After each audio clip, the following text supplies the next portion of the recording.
zateratzen direlako iratxo, lamin, ontz, sagu zahar, vampiro, mamu, maitagarri eta zabor biltzaleak. Eguna zergatik maite dudan ez lidakeelako inork galdetuko.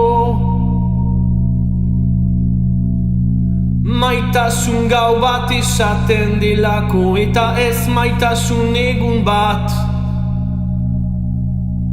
Gauaren ondotik bakarrik izan daitekeelako edera egun sentia. Eta batez ere maitea zu horrela deitzen zarelako. Eta batez ere maitea zu horrela deitzen zarelako. Eta batez ere maitea zu horrela deitzen zarelako. Eta batez ere maitea zu horrela deitzen zarelako. Eta batez